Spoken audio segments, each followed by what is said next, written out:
رات کے سناٹے میں اس کے قدموں کی آواز سنسان سڑک پر گونج رہی تھی۔ وہ تیز رفتاری سے بھاگتی ہوئی جیسے اپنی جان بچانے کی کوشش کر رہی تھی۔ سانسیں پھول رہی تھی، دل دھڑک رہا تھا جیسے ابھی سینہ چیر کر باہر نکل آئے گا۔ وہ بار بار پیچھے دیکھتی اور پھر اندھیرے میں لپٹی ہوئی سڑک پر پاگلوں کی طرح بھاگنے لگتی۔ مختلف قدموں کی آہٹ اس کے کانوں میں گونج رہی تھی جیسے کوئی اس کا پیچھا کر رہا ہو۔ ملبرن کی سرد رات نے ماحول کو مزید خوفناک بنا دیا تھا۔ چاروں طرف خاموشی کا راج تھا، لیکن اسے لگ رہا تھا جیسے اندھیرے کی اوٹ سے کئی آنکھیں اسے گھور رہی ہوں۔ ہے، اسٹاپ اٹ! اچانک اپنے پیچھے سے اسے آواز سنائی دی۔ وہ 3 لوگ تھے جو اس کا پیچھا کر رہے تھے۔ اس کے قدم ایک لمحے کو لڑکھڑائے، لیکن رکنے کی بجائے وہ اور تیز بھاگنے لگی۔ اچانک ایک تیز روشنی اس کی آنکھوں میں پڑی۔ اس نے سنبھلنے کی کوشش کی، مگر اگلے ہی لمحے وہ گاڑی سے ٹکراتی دور جا گری۔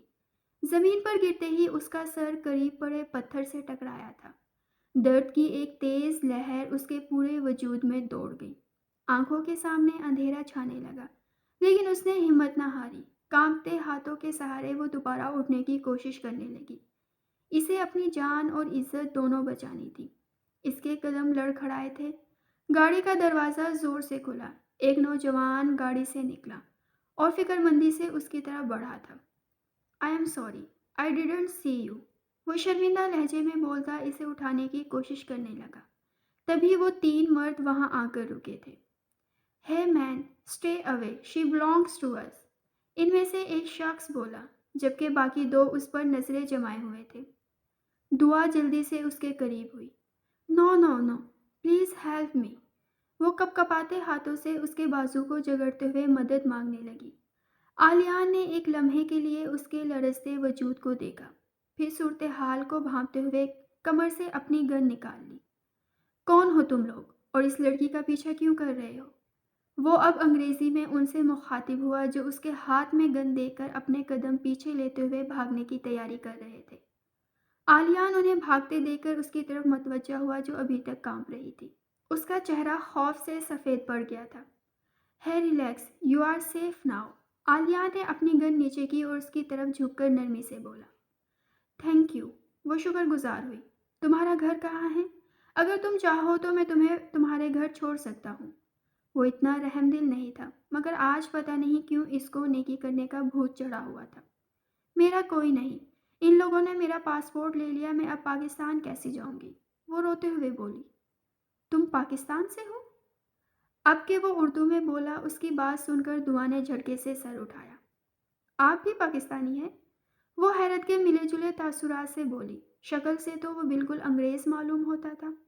جبکہ آلیان نے جواب نہیں دیا۔ وہ اب جلد از جلد یہاں سے نکلنا چاہتا تھا۔ پلیز میری مدد کرے، میرا یہاں کوئی نہیں۔ وہ شاید ہم وطن ہونے کے ناطے اس سے مدد مانگ رہی تھی، جبکہ آلیان کے چہرے پر بیزاری اتری۔ دیکھو، میں جتنی تمہاری مدد کر سکتا تھا میں کر چکا ہوں، اب مزید نہیں کر سکتا۔ وہ لہجے میں اکتاہٹ لیے بولا، جبکہ دعا چہرے پر معصومیت طاری کیے اسے دیکھتی رہی۔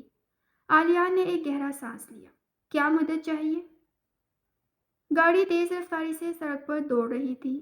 آلیان ایک آدھ نظر اس پر بھی ڈال لیتا، جو ونڈو سے ٹیک لگائے نہ جانے کس سوچ میں گم تھی۔ 1 ماہ پہلے وہ بھی ایک نارمل زندگی گزار رہی تھی، اپنے باپ کے گھر، جہاں نہ اسے جان کا خطرہ تھا نہ اپنی عزت کا۔ ہاں، سارا دن اپنی سوتیلی ماں کے طعنے سنتی، مگر وہ زیادہ سر پر سوار نہیں کرتی تھی۔ جب اچانک اس کی زندگی میں بھونچال آ گیا۔ رقیہ بیگم اس کی شادی اپنے بھائی سے کرانا چاہتی تھی، جو کہ 1 نمبر کا نکھٹو اور نکما انسان تھا۔ سارا دن آوارہ گردی کرتا۔ جب دعا کو یہ بات پتہ چلی تو اس نے صاف انکار کر دیا۔ اس کا انکار سن کر رقیہ بیگم ہتے سے اکڑ گئی۔ ارے، نخرے تو دیکھو مہارانی کے، اب تمہارے لیے کوئی شہزادہ تو آنے سے رہا۔ میرا بھائی لاکھوں میں ایک ہے، عیش کرو گی عیش۔ رقیہ بیگم اس کے سر پر کھڑی چیخ رہی تھی۔ مجھے نہیں کرنے عیش، میں اچھی طرح جانتی ہوں آپ کے بھائی کو، سارا دن سلیم کی دکان کے سامنے پڑا رہتا ہے، ہر آتی جاتی لڑکی کو چھیڑتا ہے، مجھے ایسے لڑکے سے شادی ہی نہیں کرنی۔ وہ بھی دو بدو بولی۔ عاطف میاں اخبار کھولے بیٹھے تھے، ان دونوں کی تکرار سن رہے تھے، جو کہ روز کا معمول تھی۔ انہیں معلوم تھا ان کی بیوی ان کی بیٹی کے ساتھ ٹھیک نہیں کر رہی، مگر وہ کچھ نہ بولے۔ وہ اپنی بیوی سے ڈرتے تھے۔ ڈرتے بھی کیوں نہ، جب ان کی شادی ہوئی تھی تو کچھ نہ تھا ان کے پاس۔ آج وہ جس مقام پر تھے وہ رقیہ بیگم کی وجہ سے تھے۔ رقیہ بیگم کھاتے پیتے گھرانے سے تعلق رکھتی تھی۔ عاطف میاں سے شادی ہونے کے بعد انہوں نے انہیں سیٹل ہونے میں کافی مدد کی۔ کچھ عاطف میاں کی بزدلی اور کچھ رقیہ بیگم کے احسانات تھے جن کی وجہ سے وہ ان کے سامنے بول نہیں پاتے تھے۔ اس نے آسٹریلیا میں ایک جاب کے لیے اپلائی کیا تھا جہاں وہ سلیکٹ ہو گئی تھی۔ اب کچھ ہی دنوں میں اس نے جوائن کرنا تھا۔ آج کل وہ ہواؤں میں اڑ رہی تھی۔ میری بات کان کھول کر سن لو، تمہاری شادی علی سے ہی ہوگی ورنہ تمہاری اس گھر میں کوئی جگہ نہیں۔ رقیہ بیگم نے اسے دھمکایا۔ مجھے بھی کوئی شوق نہیں ہے اس گھر میں رہنے کا جہاں سارا دن آپ کے تانے سنوں۔ میں آسٹریلیا جا رہی ہوں 2 دن بعد، میری جاب لگ گئی ہے۔ وہ انہیں اطلاع دیتے بولی جن کی آنکھیں اس کی بات سن کر پوری کھل چکی تھی۔ کیا کہا؟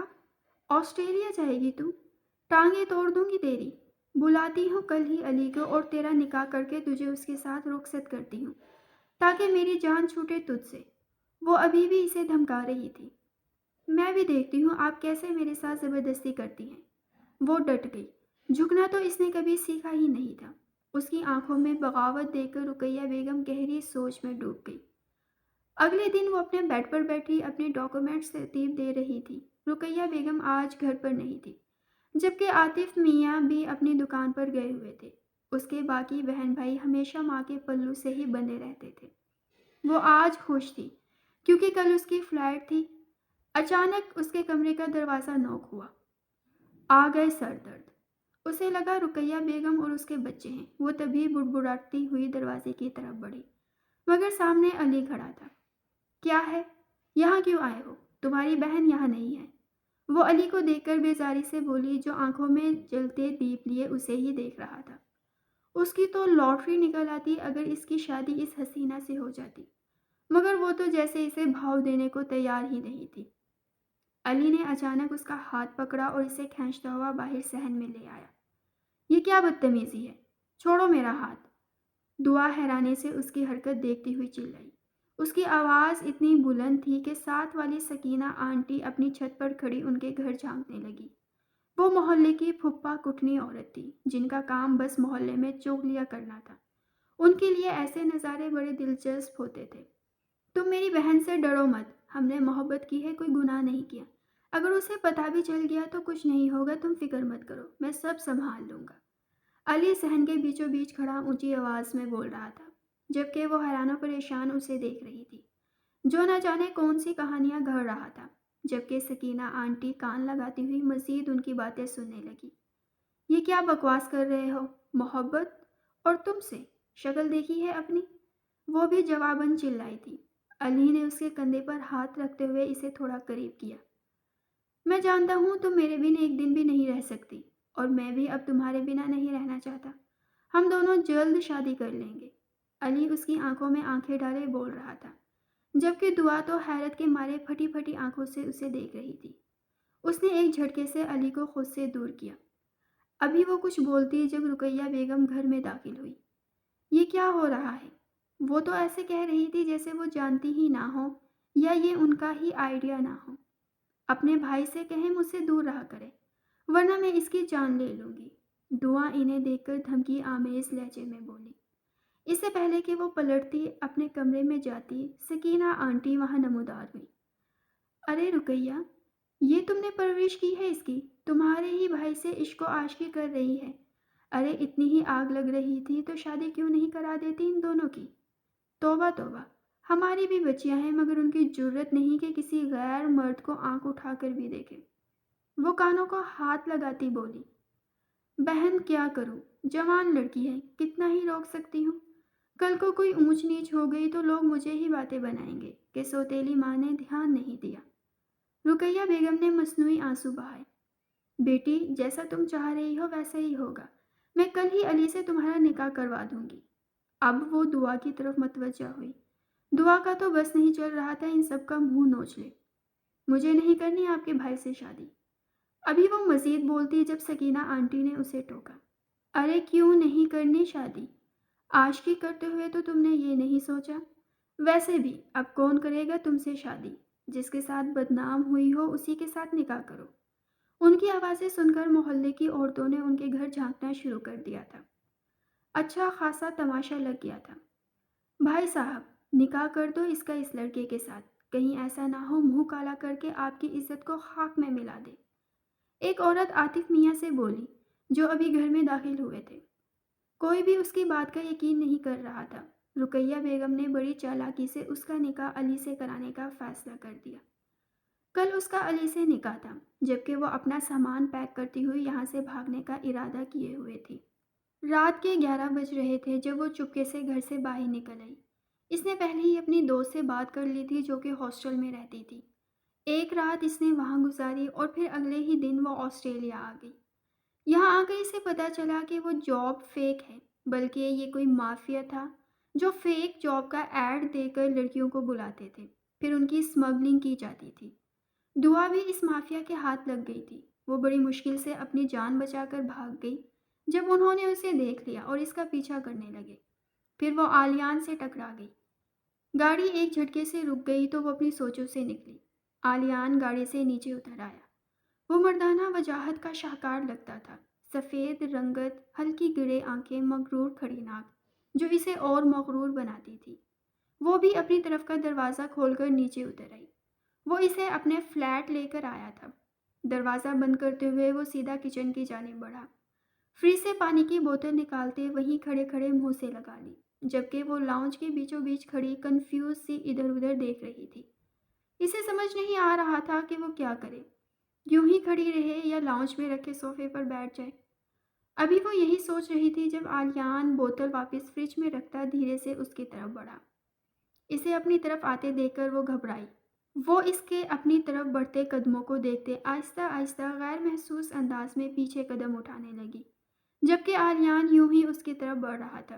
دعا پیچھے ہوتے دیوار سے ٹکرائی تھی اور آلیان اس سے ایک قدم کے فاصلے پر آ رکا۔ پورے فلیٹ میں خاموشی کا راج تھا، یہاں تک کہ دعا کو اپنی دھڑکنیں صاف سنائی دے رہی تھی۔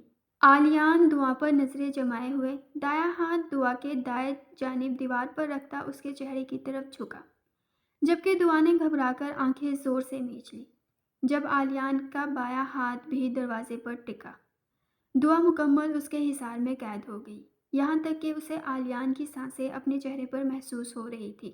آلیان نے اس کی غیر ہوتی حالت کو دیکھتے ہوئے اپنا بایاں ہاتھ دیوار پر سرکایا، پیچھے موجود دروازے کے ہینڈل کو گھما کر کھولا اور دھیرے سے ایک قدم پیچھے ہوتے ہوئے سینے پر ہاتھ باندھے اسے دیکھنے لگا جو ابھی تک اپنی آنکھیں بند کیے یوں ہی کھڑی تھی۔ یہ تمہارا کمرہ ہے، ریسٹ کرو، اگر کچھ بھی چاہیے ہو تو مجھ سے مت کہنا، خود ہی لے لینا۔ آلیان کی آواز پر اس نے آنکھیں کھولی اور ایک پل کو اسے کچھ سمجھ میں نہ آیا۔ مجھے کسی چیز کی ضرورت نہیں، وہ خفت زدہ ہوتی مزید دروازے سے چپکی۔ صبح میں تمہیں پولیس اسٹیشن لے جاؤں گا، وہاں تم اپنے پاسپورٹ کی رپورٹ درج کرا دینا۔ وہ ہنوز اسی پر جھکا بولا، تھینک یو سو مچ، آپ نے میری بہت مدد کی، میں آپ کا احسان بہت جلد چکا دوں گی، وہ ممنون لہجے میں بولی جبکہ آنکھیں دونوں کے بیچ کا فاصلہ ماپ رہی تھی۔ آلیان کچھ کہے بنا اپنے کمرے کی جانب چلا گیا۔ پہلی ملاقات میں وہ اسے جتنا رحم دل لگا تھا، اب اتنا ہی روڈ اور بے باک لگ رہا تھا۔ کہیں اس نے غلطی تو نہیں کر دی یہاں آ کر؟ دعا نے ایک پل کے لیے سوچا، پھر سر جھٹک کر اس پر ایک نظر ڈالی اور جلدی سے کمرے میں جا کر لاک لگا لیا۔ 24 سالہ آلیان حیدر آسٹریلیا کی ٹاپ یونیورسٹی میں پڑھتا تھا۔ وہ 4 سال سے یہاں تھا۔ اس کے باپ سلطان حیدر کا پاکستان میں اپنا بزنس تھا اور ماں ہاؤس وائف تھی۔ وہ اپنے ماں باپ کی اکلوتی اولاد تھا، جس کی وجہ سے اسے ماں باپ کی طرف سے زیادہ روک ٹوک نہیں تھی۔ وہ ویسا ہی تھا جیسے عموماً امیر ماں باپ کی اولاد ہوتی ہے، بگڑی، لاپرواہ اور غصے کا تیز۔ وہ ابھی کلب سے واپس آ رہا تھا، اس کا موڈ خراب تھا۔ کلب میں اس کی کچھ لڑکوں سے منہ ماری ہو گئی تھی۔